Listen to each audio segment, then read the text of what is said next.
Okay, great. So I'm here today with a very special guest and friend, Robin Worcester, and I'm starting this. This idea came to me probably, a month and a half ago about doing a series on chronic pain management. It's something that I specialize in, as a lot of people know. And for me, I feel that it's so important to share what I do and get the information out there about how helpful hypnosis can be as a complement to traditional medicine. And so I feel really, Robin, like this is going to take a life of its own. And I can't tell you how much gratitude I have for you and you being here and your courage and your bravery to share what you've been through. And I'm going to attempt to not get emotional because it is an emotional journey. So for anyone listening out there, Robin and I go back almost 5 years. Yeah. And I met Robin through her diagnosis with cancer, and mine were within a month apart. I am a breast cancer survivor, and Robin and I had some really kind of parallel uh, what will I say, experiences in our journey. And so Robin not only became a client, but she's a dear friend. And she has, her journey is just so complex. And there's so many twists and turns, and there's so many different components to it that, this series on chronic pain management, it's not just addressing like the physical, it's so many emotional components and the different highs and lows and treatments and things like that. So, that's kind of the context for this. And, Robin and I have been talking about this, and I put it out there to continue to do a series because there are so many different facets to this, not just from, patient client, but also caregivers, support people, family, friends, and everyone that's life that this journey touches.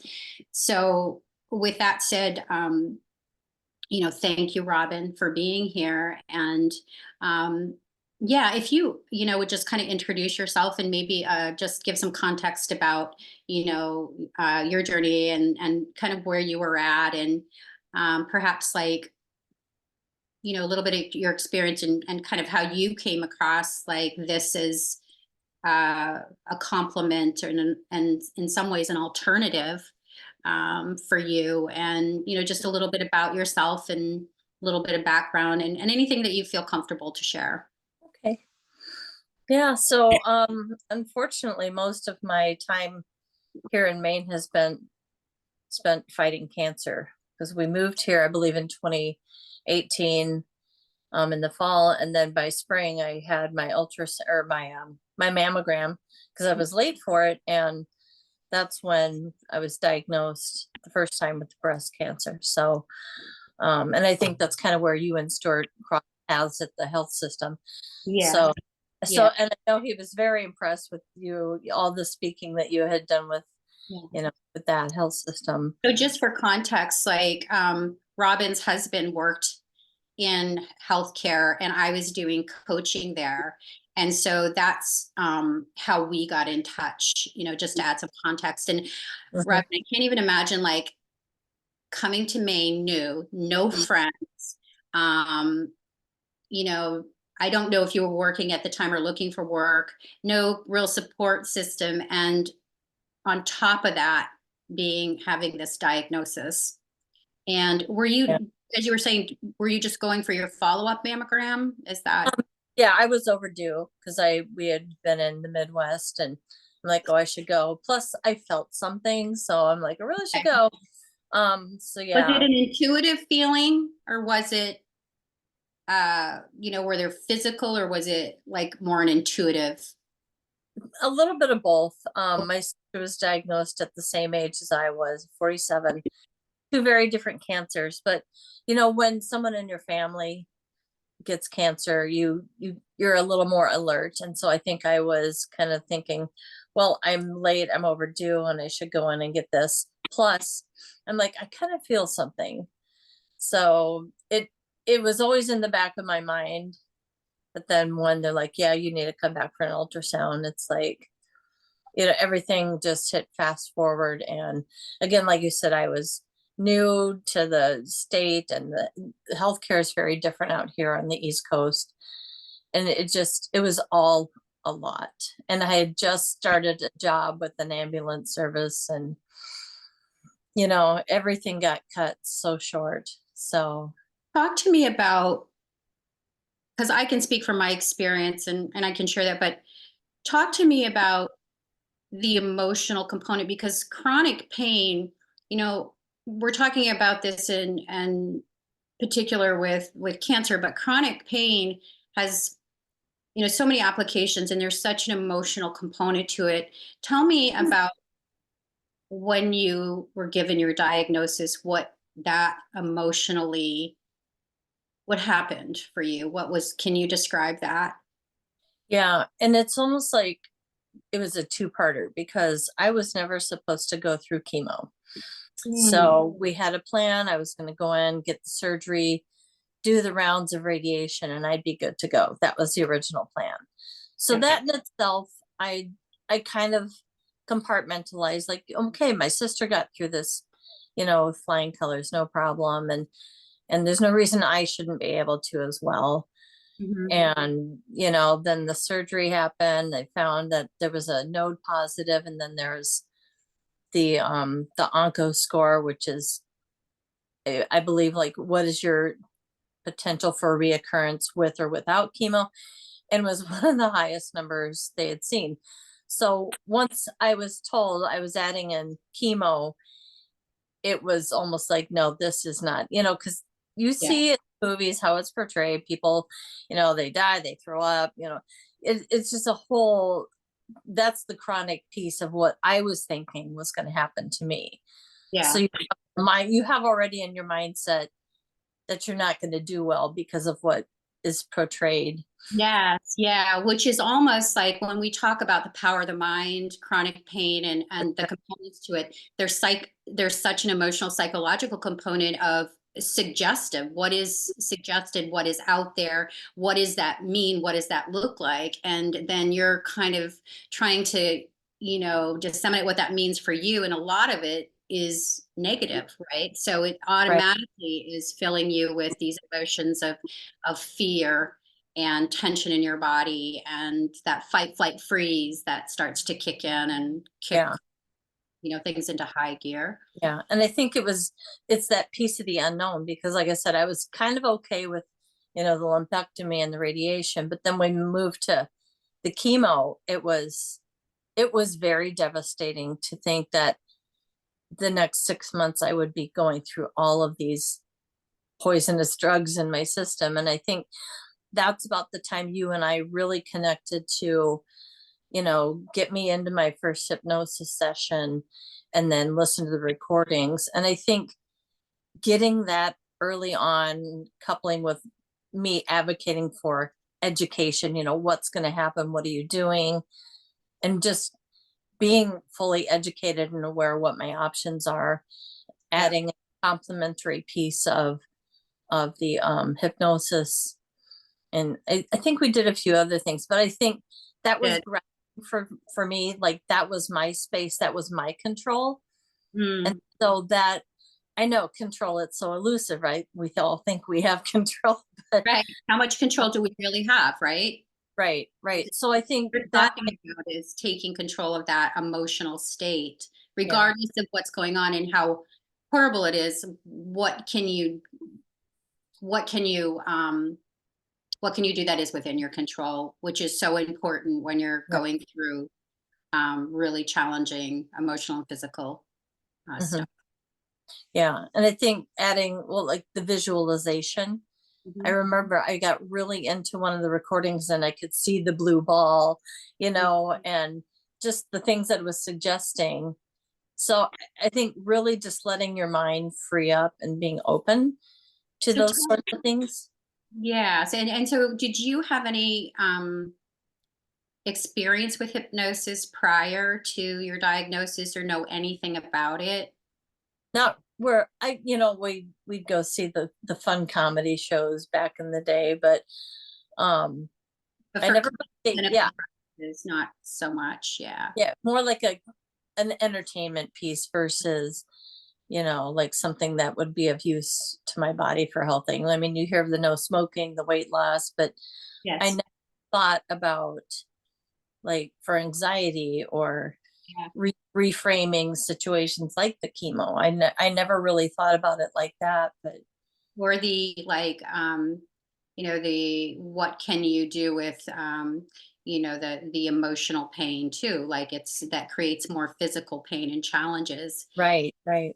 When to go back to that initial time when you heard, that they gave you that diagnosis, at the same time, I remember like I was really like doing a lot to pilot, a hypnosis program for oncology, working on that. And then I got this diagnosis, within a month.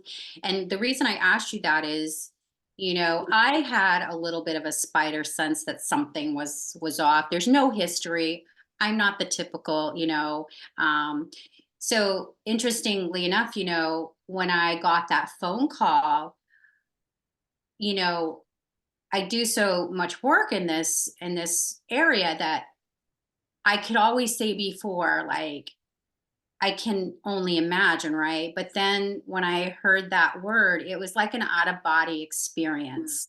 And Yeah. for me, I could feel my body just being flooded with, all these emotions and, fear. And my body felt like it was it was just surreal, and I really had to, I remember I was in my office and it was like 20 of 4 on a Tuesday, April 3rd. I'll never forget it. And I had a client coming in from the hospital to work with, and Oh, I had to call her, and I was like, I literally, this emotional regulation. I mean, emotions are so, so powerful in the correlation of, any like diagnosis and health issue. And um yeah, I really had to like find my footing, after just hearing that. And so for you, were the emotions similar? I remember meeting you when we met for the first time. I remember, Robin, that you were very angry. Like, I remember, if it's okay for me to say, that you were really pissed off. And yeah, with good reason. So I just was wondering if you might talk a little bit about that too, and how that could have, was affecting perhaps your openness and energy to receive the treatment that you needed. mhm. Uh, Help me recall, was it I was pissed off because of my care, my my doctors, or Yeah. just the diagnosis? I think, yeah. Like I said, healthcare in this part of the world is a little different, a lot different from what I'm used to.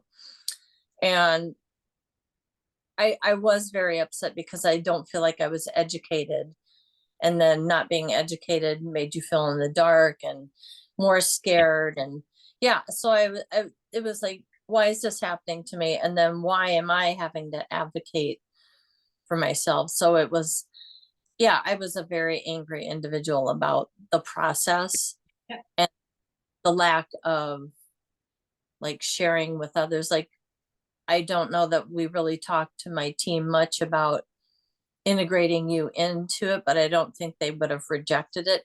I feel my situation now with New England Cancer Society is, or specialists, I think they're more open to it and they welcome it, because I also have like other doctors that are not integrative health but complementary. But yeah, I think I became more open to other ways of being treated and helping me with my anxiety when I got super frustrated with the care team, Yeah. because like they weren't really listening and managing Yeah. what I needed to. And you're no novice when it comes to like healthcare and the intricacies of that. And you attest to that, you got caught in the switches of transitions of care. And for me, I'm very comfortable navigating in the medical profession. And I got caught in the switches, which I experienced some real anger as well. And I felt like I'm quite knowledgeable, I'm quite comfortable, and Right. I still got caught in the switches. And I think, part of, what we're doing here is bringing more information even into the and sharing with the medical profession, because what happened, and we both know that the medical profession right now is, they're really, you know what's the word I want to use? They're really taxed with providing that emotional support Yeah. and advocacy because of resources. I mean, there's so much stuff going on that takes away from patient care and patient centered care. And then also, the therapists and whatnot.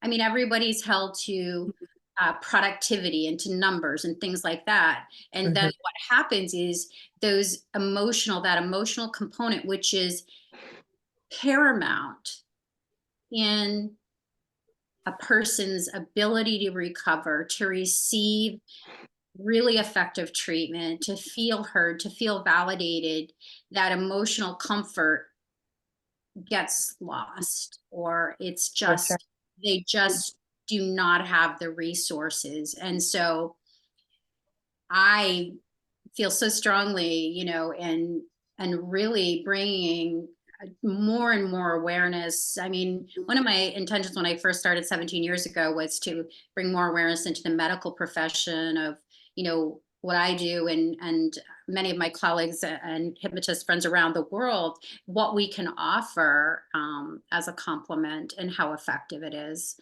Mhm. because the medical profession is very taxed and in some ways very broken. And I have a lot of people and friends and colleagues in the medical field that I have high respect and esteem for. So I'm not saying this in any kind of judgment or negative. I'm saying it's factual. It is, Right. it's a very tough arena. Right. Well, and they have the compassion fatigue too, where Yes. this is their realm, their wheelhouse, but they're having to try and add in the compassion piece, which is actually should be shifted to social worker or someone like Mhm. yourself, because I think they only have so much bandwidth to really, focus on the clinical part, but they can't forget and ignore the emotional piece, which I think they're trying to be better at it, but I think there's so much more room for what you and others do.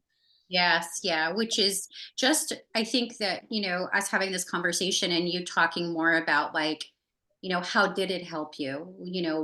What is your, thoughts on that? And I know for myself, the medical profession, it was always prove it, prove it, prove it, prove it, prove it, you know, Right.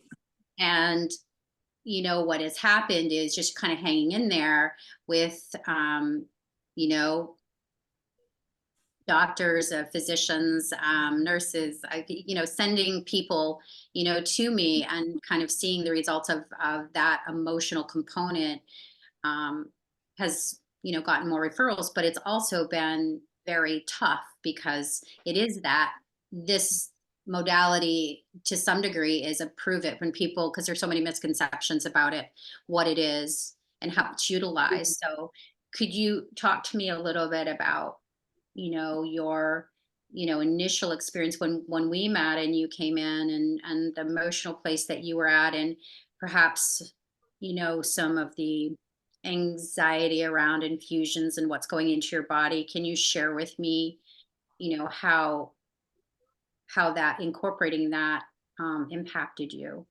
Yeah. Well, like I said, the whole going to chemo came out of nowhere.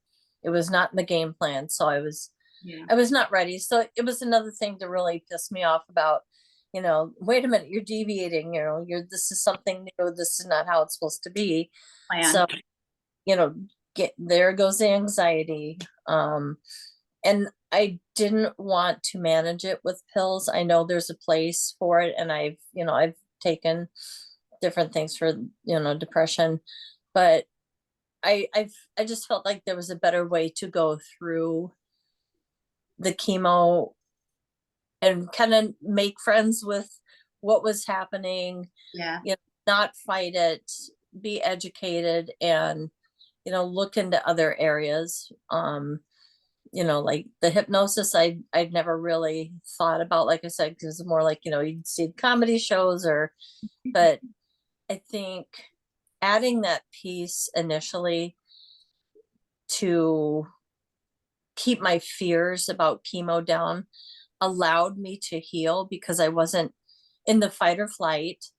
I was making peace with it. I was allowing the medicine to come in and, do all those things that you said To do. in the when you were doing the hypnosis treatment. And I remember feeling like the more we went through the sessions, I felt more at ease, more calm.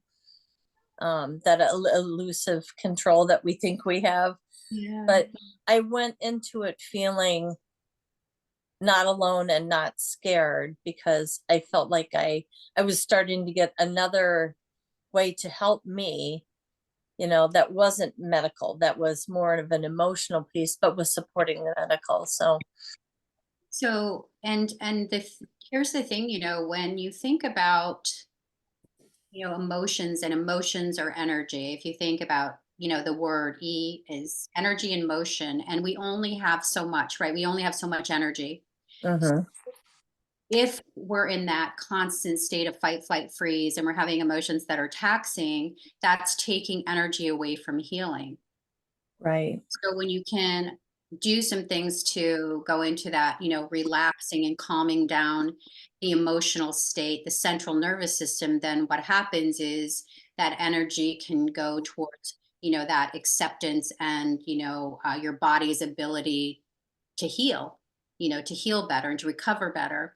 One of Mhm, the analogies that I've made in some of the talks that I've done and presentations, and I did not make this up, and I can't remember where I heard it, but I thought it was a really, really great analogy of the central nervous system.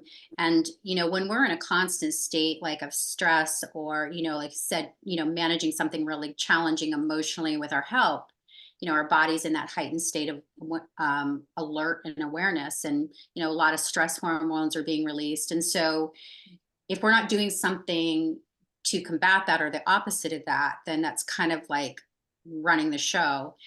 So the analogy that I had, and I thought this was really great, is if we're not being proactive at managing those emotions, the central nervous system gets more and more sensitive, and it starts to kind of misfire. Everything is not working in sync. And so the analogy is, imagine that you go home and you walk into your kitchen and you turn the light switch on and the toilet flushes, or you go flush the toilet and the microwave goes off, or you start the microwave and, the TV comes on.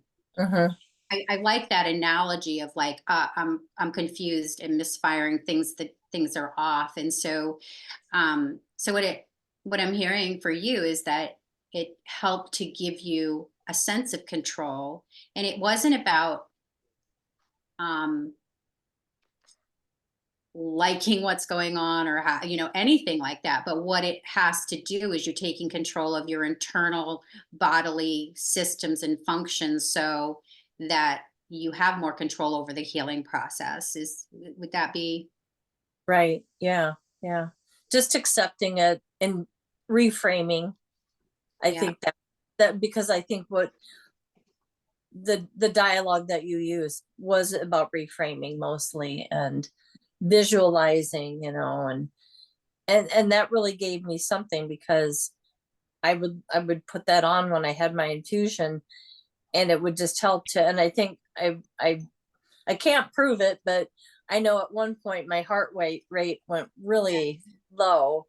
Yeah. um and I feel like it was a calming effect when I was listening to that. Well, you actually snapped that screenshot of you prior, and Yeah, you were really jacked up. It showed, and I actually have the picture of that I use, and I was so grateful that you showed that, because that's a snapshot of evidence. And then when right. you started the infusion and the recording, everything calmed down. I mean, Yeah. that is the physiological response to the emotional brain and what's going on. So Hmm. think for, when you're talking about the visualization and, for anybody listening, we are talking, specifically to Robin's journey with cancer and the emotional and the physical pain and chronic pain. But this encompasses everything with, the emotional component, because emotional pain creates a change in our physiology. For every emotion we have a release of chemicals, we have a physiological response. So if our thoughts are flooded with fear and anxiety and anger and all of those things, and I am not invalidating that those emotions are not important to deal with, but if we're constantly in that state, then it is creating a physiological state that's more tension, can create insomnia, digestive issues, headaches, break down our immune system. And so, incredibly important for people to understand that it doesn't mean that you have to like something, but what you are, in essence, doing is taking the control that you can when so much is out of our control. Yeah. Right. Yeah. So, for you, like, what was it like when you started to share? Like, we have what I would call has become a friend, Dr. B, Dr. Brown, who was your, Right. your, Yeah. yeah, radiation, uh, Dr. Oncology, Dr. Brown.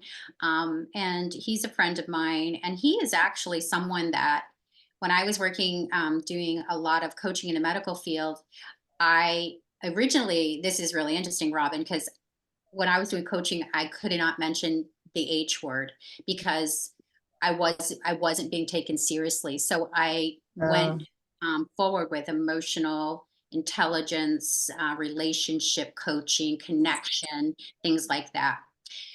So after I got to know some of the providers, and Dr. Brown was one of them, he was someone that he didn't know anything about it, and he was like, I don't know what this is. I don't, I really don't. And he was really kind of, he was open but doubting very much. He was kind of a hard nut to crack in a very nice way, because I all the love for him. He's an amazing oncologist. And Definitely. so, for him, I think like he did not refer you to me. However, he's referred many patients since. However, I believe that he decided to send a patient my way that couldn't get through a radiation treatment. It was for head and neck cancer, Right. and he had to have these treatments. And so that was way, a long time ago. And the client was my client, it's not my patient, his patient was able to, and it kind of raised the eyebrow of, whoa, what's going on here? And then I think that shortly there was a time where you connected and it was like, oh, I know Amber. And so tell me a little bit about that, because he definitely was someone that was a doubtful, of the modality, open, Right. but, and, you know, Yeah. I yeah, think I think maybe I had mentioned it during my first go round. So just to bring everybody up to speed, my first go round, I was diagnosed with breast cancer 4 years ago. And then just last September, I was diagnosed with metastatic cancer, which it's, yeah, in my brain and spine. So that's where Dr. Brown comes back in. And like I said, I may have mentioned it during the first because I had 30 rounds of radiation then, but that wasn't so much the piece I'm that I was focusing on with hypnosis then. But the yeah, second go around, I had to have the mask. yeah, I have it right here. That Yeah, yeah. show My, this. This is, can you see this? yeah, This is Robin's mask that she has sharing with me to help educate people. And this is for head and neck cancer. This is a mask, and you can tell, you could talk about what it's like to have to be fitted with this, but there are bolts here.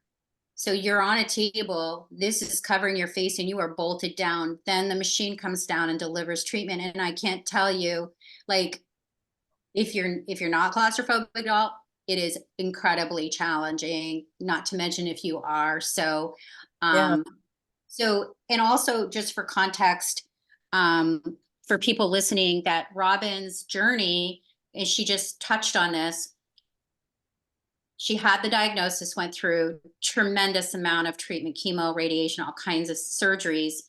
And then this year would be the 5th year. However, was it December or November that you Yeah, September. diagnosed that September Yeah.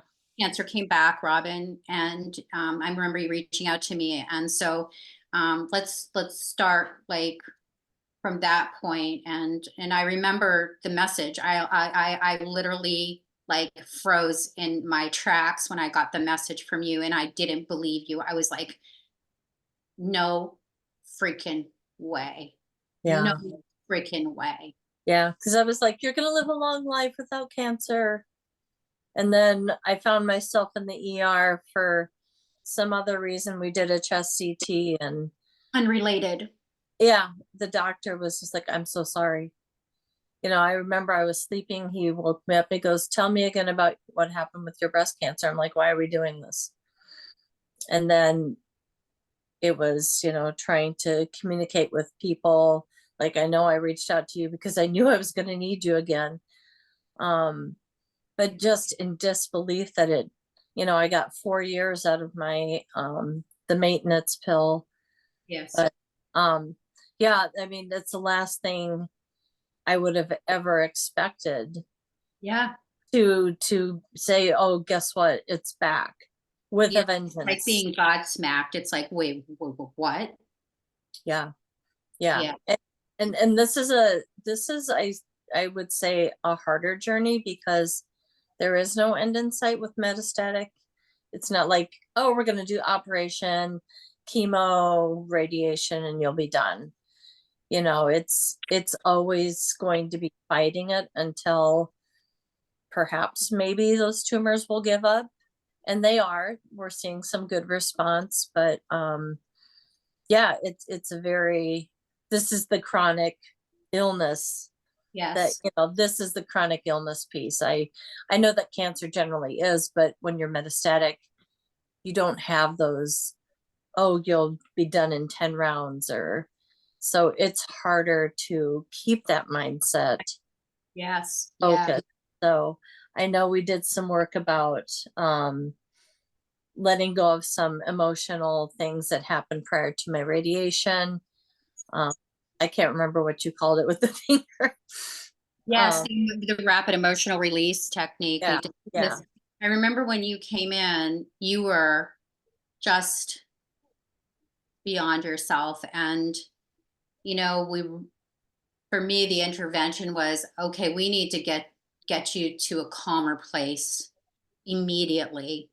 yeah, So we did a technique that helped with that. And then, by doing, I think we talked a lot of reframing the situation.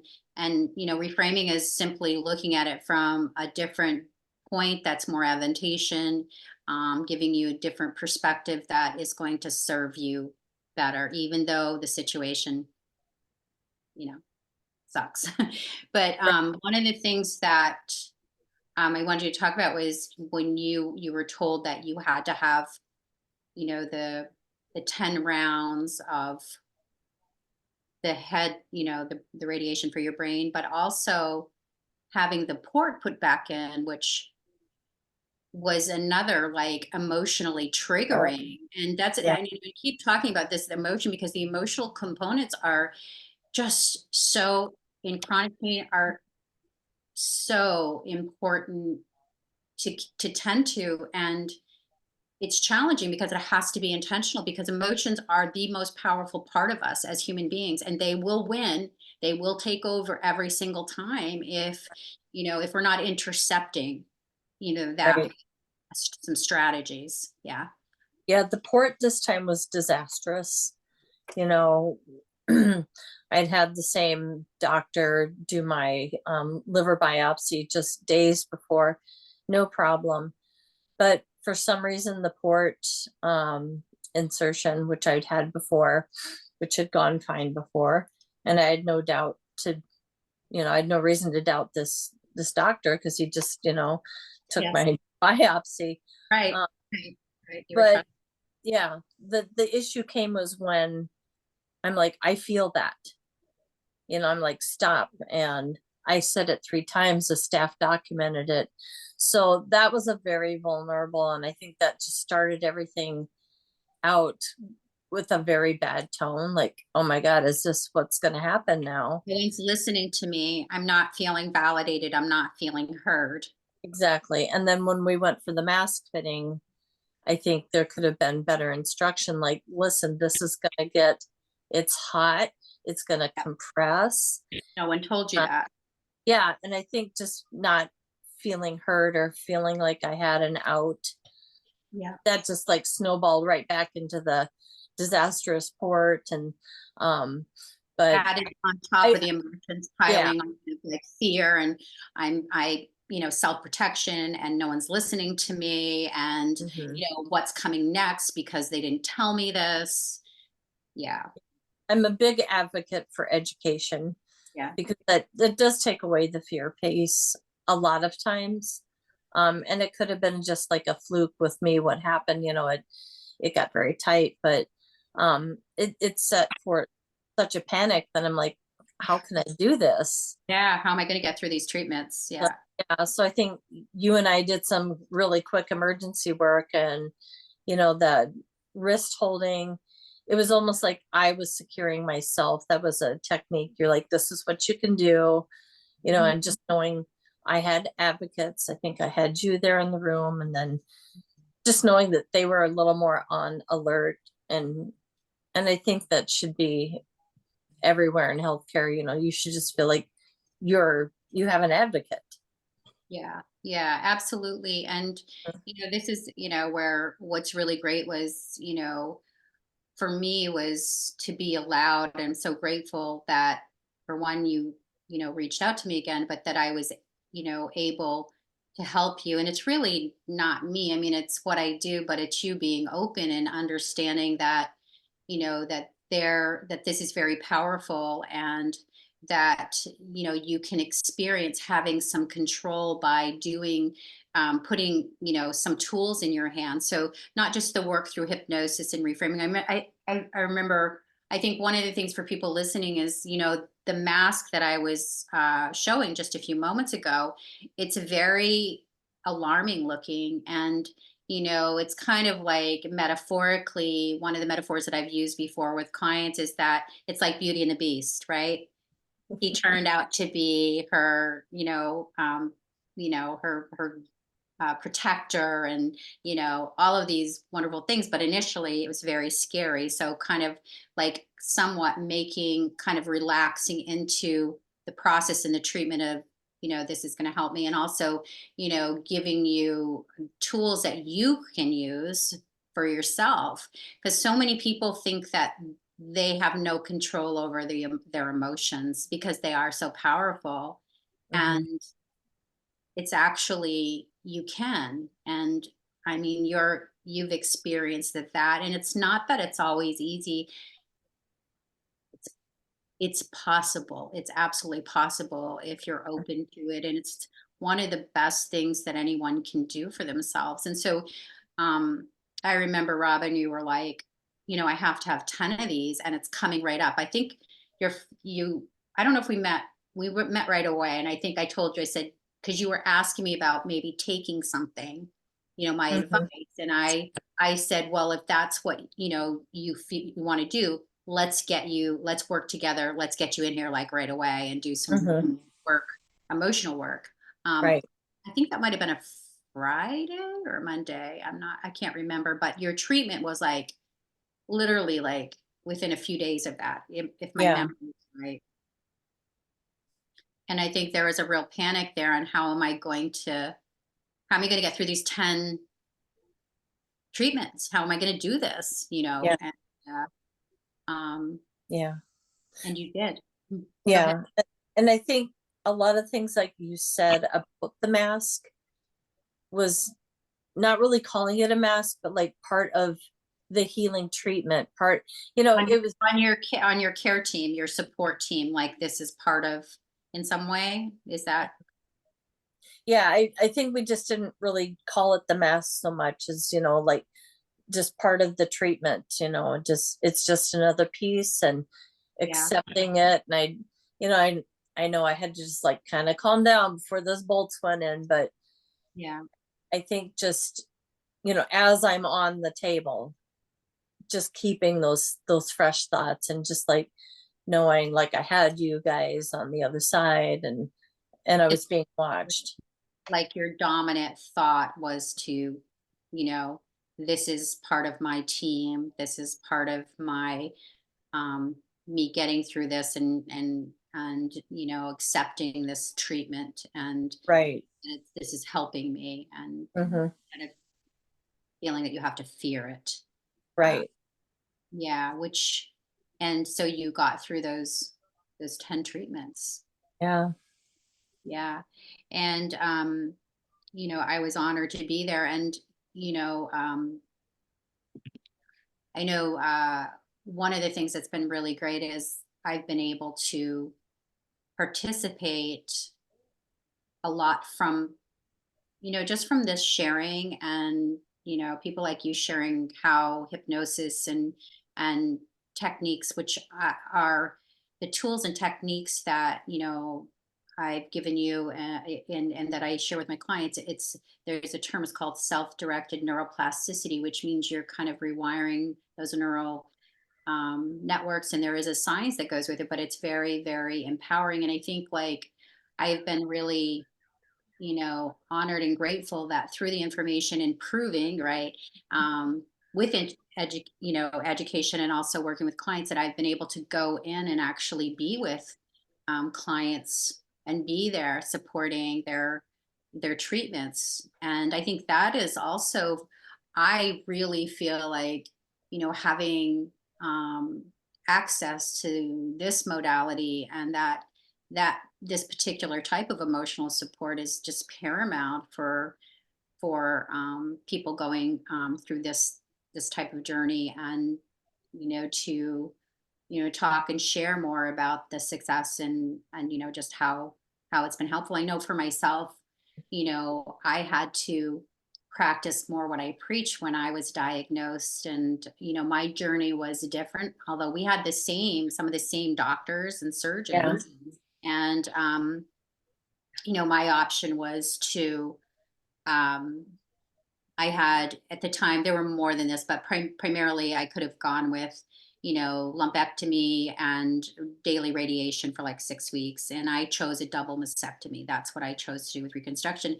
And, really the amount of emotional highs and lows that from one not being informed enough, and there's no judgment in that, to changes in my body, to neuropathy, to nerve damage, body image. I mean, it's just There's all so over the place. Yeah, yeah. And so I've really had to practice a lot of what I preach, which honestly, I'm grateful for that. That might sound strange, but I'm grateful because it has made, I guess, this component of my work, more relatable. Not in all ways, but definitely in there's some ways, with not just listening to clients with chronic um, pain and emotional pain, but this has definitely been for me in my life one of the tougher emotional,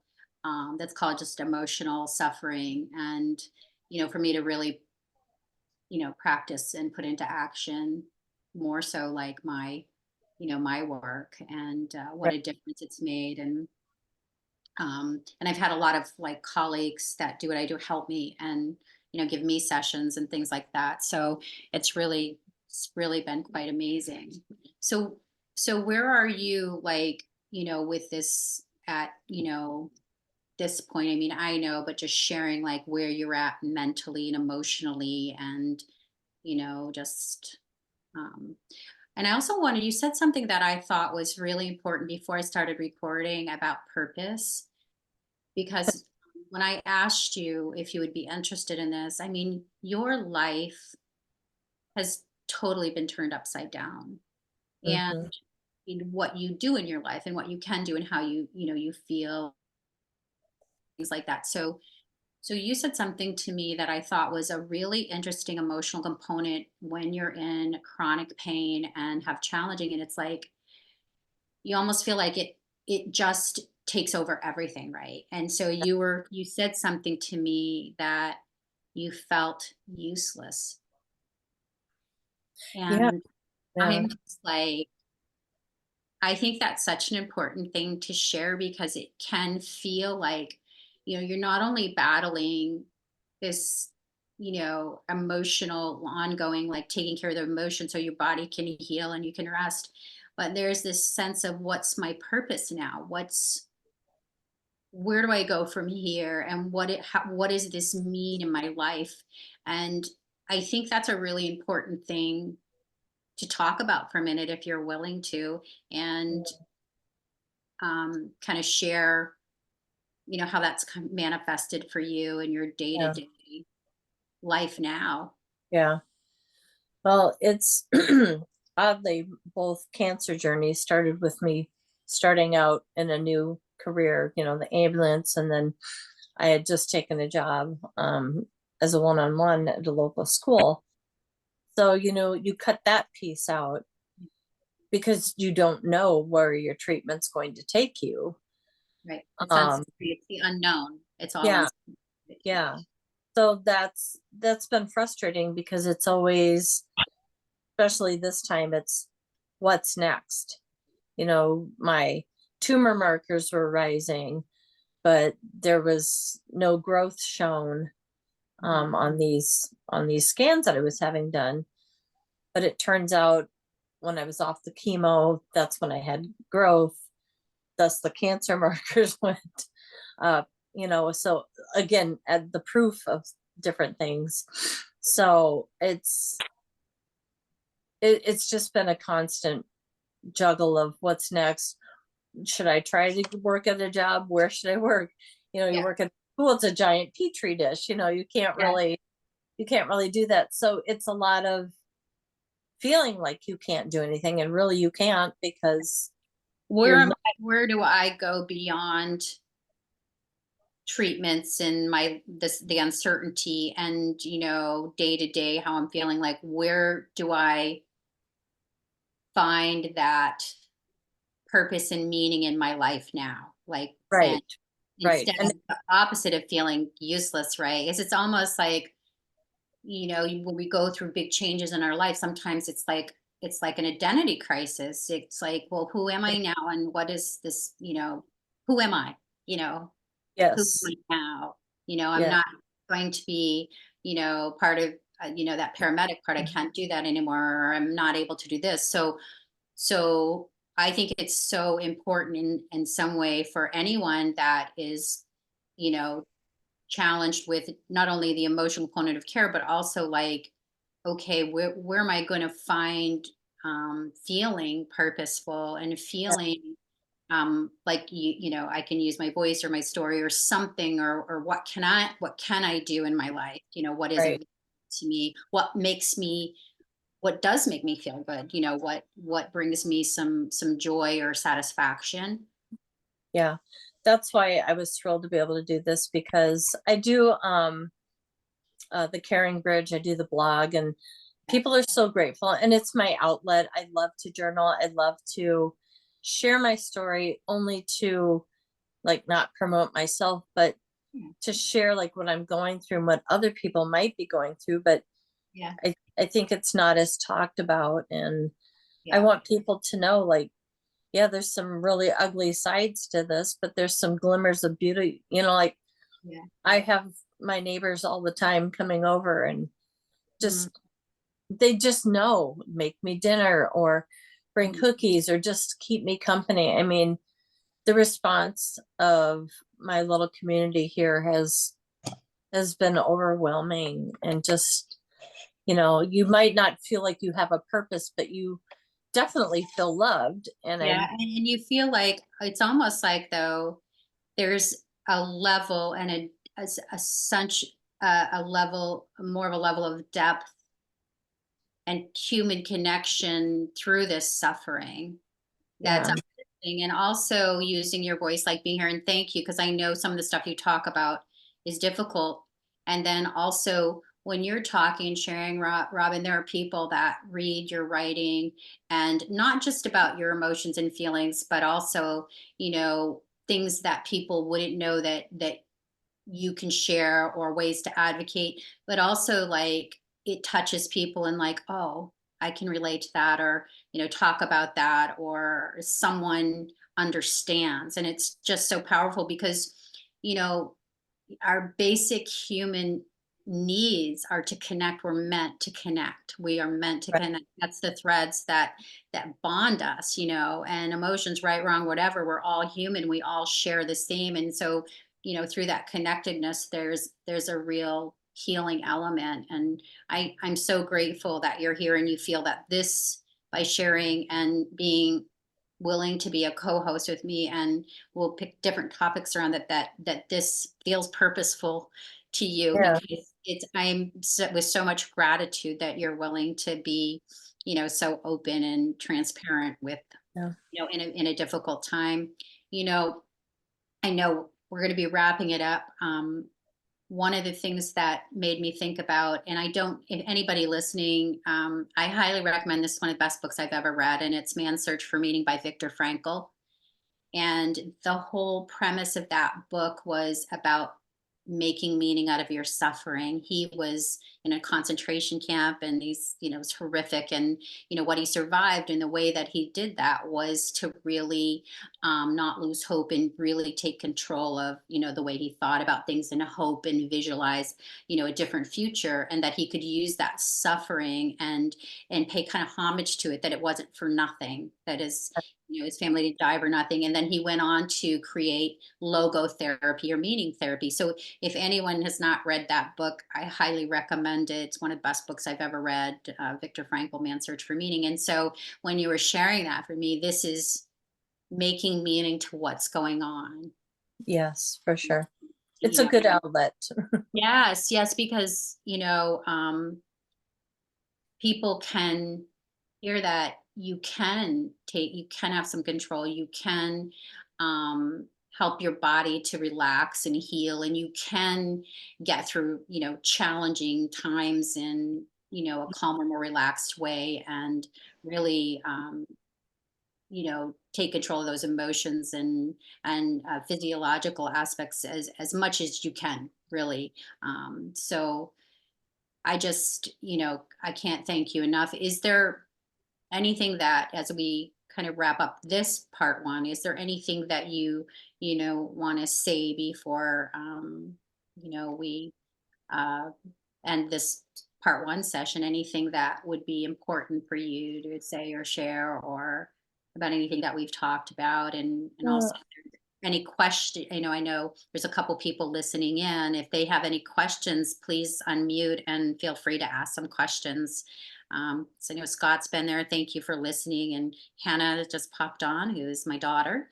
And there's some other people listening in. So is there anything, Robin, that you want to say or share I would before? say don't be afraid to advocate for yourself.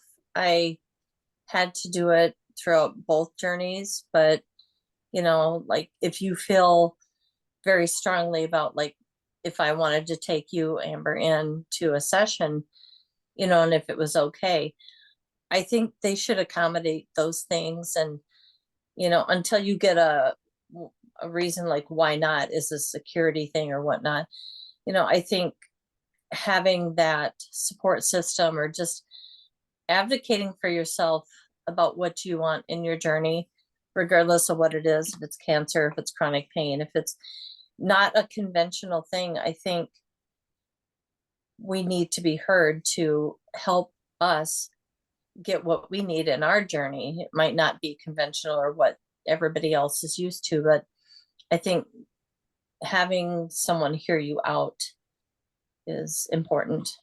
Well, it's transformational. It's not just transactional, or things that are happening that, you wouldn't choose. But the part of it is that this is my journey, and I'm using my voice to advocate for the support that I need, and not being afraid to do that. Right. So Right.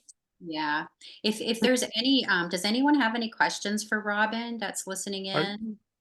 I have a question. Yes, yeah, Hi, and thank you, ladies. Been very informative, interesting.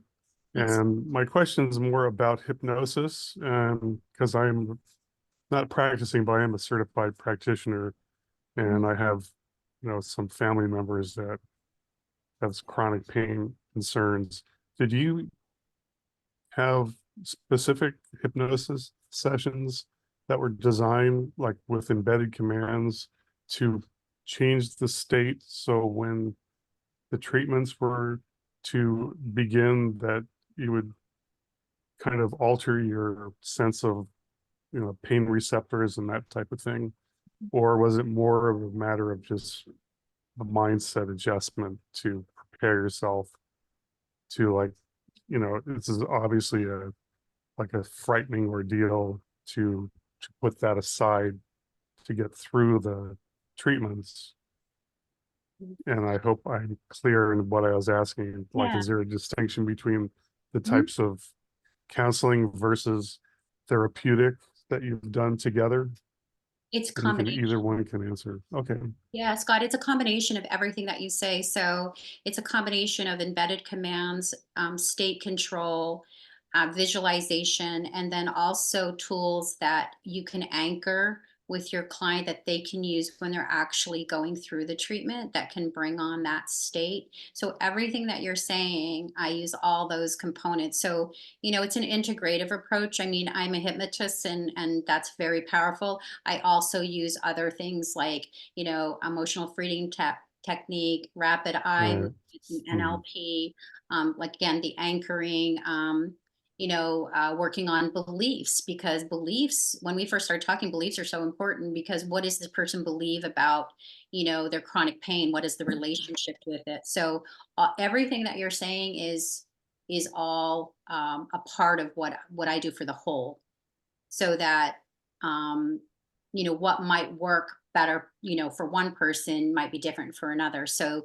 kind of throwing all of those elements at it, and it depends on the language too that the client is using and how they're presenting and their perspective with regard to reframing and hypnotic language, um, Mhm. things like that, and we can have more of a conversation about that if you're interested off. Yeah, Yeah, that's yeah. it's amazing stuff. it, For me, it, And something, it gave me something to visualize. I don't know the talk that you guys are, like what is going on the hypnosis side, but as far as me, it gave my mind something to focus on visually. Like there was a blue ball and it was, or a tornado, or so for me, it kind of helped me to make friends with the chemo and to have something to think about when I Oh, was going through it. very Yeah. smart. Yeah. Yeah. Thank So, you. excellent. yeah. Hannah, did you have a question or is it? No, not really a question at all. I wanted to say hi, Mom. Hi. Sorry, Hannah. And just that I want to vouch for hypnotherapy, not because I I I don't think you've done it for me too many times because you're my mom and like that'd be somewhat unethical. But I listen to like hypnosis videos all the time and I wake up refreshed and it helps me a lot. Yeah. Yeah. Yeah. It's amazing. Hey, how are you? Did you want to chime in? I can't hear you. Unmute. Mute. Okay. There we go. Press the Um, button twice. Hey, I was intrigued. I happened to see your link. introduce yourself. Introduce Oh. yourself to the. Hi, I'm Karen. I've worked with Amber before for So different glad to see things. your face, Karen. Uh-huh. And I was like, oh my gosh. Listen, and one of these days we're gonna do the let's quit smoking thing. Yep. Okay. Oh, wow. Yeah. Good. Um, Yeah. but I, you piqued my interest because my brother suffers in constant no, not constant, a lot of back pain. Yeah. And that's what I was thinking, Yeah. pain piece. And I talked to a sciatica specialist who is saying to me, Karen, do everything in your power so he doesn't have that fusion operation. And that's the direction they're going. So anytime I come across something, I go, hey, Bob, will you listen to this? Try an alternative method Yeah. versus Yeah. a permanent method that might not work. Yeah. Yeah. Thank you, Karen. And yeah, if he wants just to talk to me, you can put him in touch with me and I can give him some more information, because chronic pain is chronic pain. It manifests in different ways. And so everything that we're talking about here is applicable to your brother. So, and I know you've talked to me about him before. So, And I think that lady you had did a wonderful job. Robin, There has to be some emotional pieces that anytime we walk through the same story again, yes, it thank you. is tough to do. Robin's a warrior. Yeah, Ah, she's a badass Oh, warrior. God. Yeah, and I'm grateful to know her and that she is able, like you said, Karen, I pointed that out. Thank you, because I know this can be raw and revisiting, and Word. at the same time, hopefully, purposeful and educational. And But I, it does give me a purpose, so. well, you have so much purpose. I'm grateful for you in my life, and It's a nice smile you have, Robin. Thank you. Yes. we're going to continue this series. So I know Robin has to pop off, and I'm going to wrap up the recording. Okay. Okay. Thank you so much, When's everyone. the next one? Thank you. Thank you. When- Thanks. When's the next one?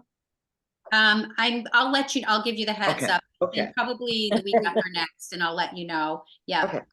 Okay. I'm gonna Thank send you a Thank text. all. All right. Thank Okay. you. All right. And Okay. recording. Bye, everybody.